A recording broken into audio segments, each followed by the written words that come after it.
Hello, how are you? So I wanted to do a short video real fast. It is 8 o'clock in the morning here. I am on the road, but when you're watching this, I'm probably laying in my bed because I don't post shit when I'm on the road. This is a EDC kit from Aftermath Gear. I picked it up because I was trying to support a really good friend of mine. And yeah, like I said, I bought it just because. But at the same time, I figured I'd give it a fair shake. And so far, pretty friggin' happy with it.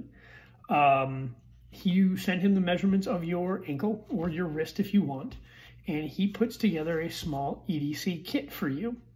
You can put a couple of different things in there. I mean, this is not super technical, but I mean, it's an elastic sock.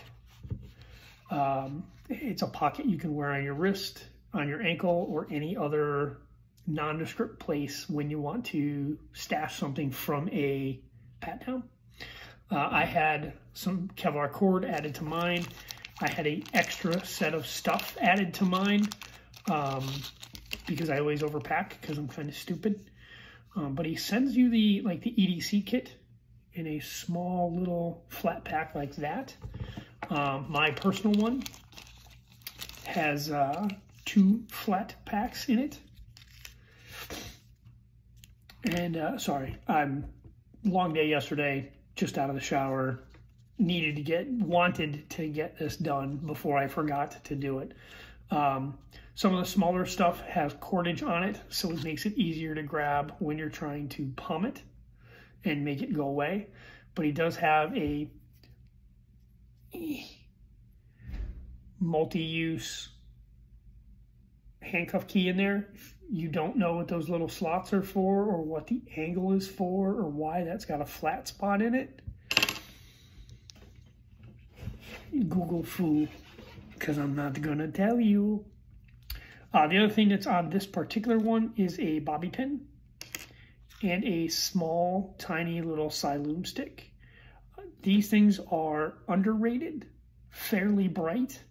Usually I will leave them inside of something so that they can face away from me. You can turn the light down or keep the light bright. You can palm it like this. When it's dark enough where I would need something like this, I try to keep it under my finger.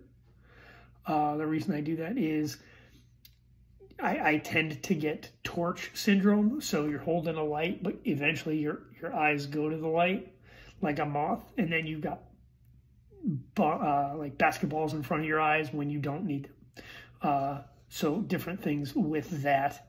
The cotter pin, there's a bunch of different things you can actually do with this. One of the most common is an improvised cuff key, but you don't need to improvise a cuff key when you have one. Another thing that a lot of people will improvise these is this is usually fairly good spring steel so that you can make impromptu lockpicks as well. Me being me, I'm not going to do that, primarily because the second set that I got has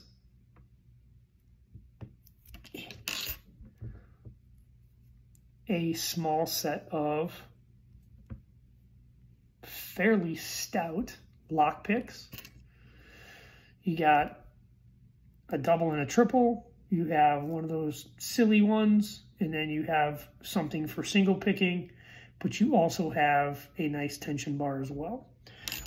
Surprisingly, for as short as these are, they are thick enough material where they're pretty stout, and they don't have a lot of flex.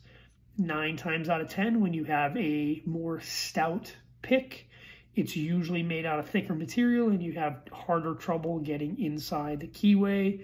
I have not found that as a problem with these.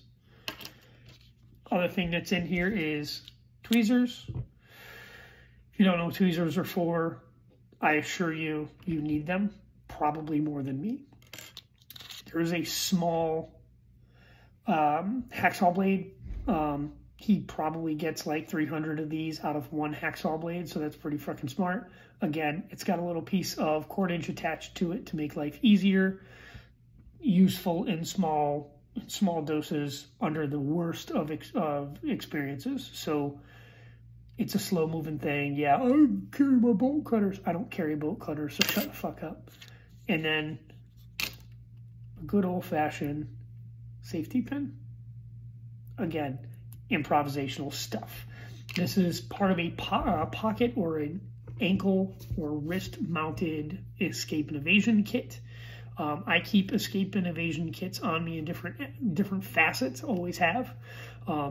I got a suit from Section 6 menswear that has lock picks in it, plastic cuff keys in it, Kevlar cord like sewn inside the seams, and a bunch of other really trick pieces of kit that are in there for when I'm doing executive protection or stuff like that, which thankfully I don't really do that anymore. I kind of gave up taking bullets for stupid people's decisions, but yeah, the money's good. So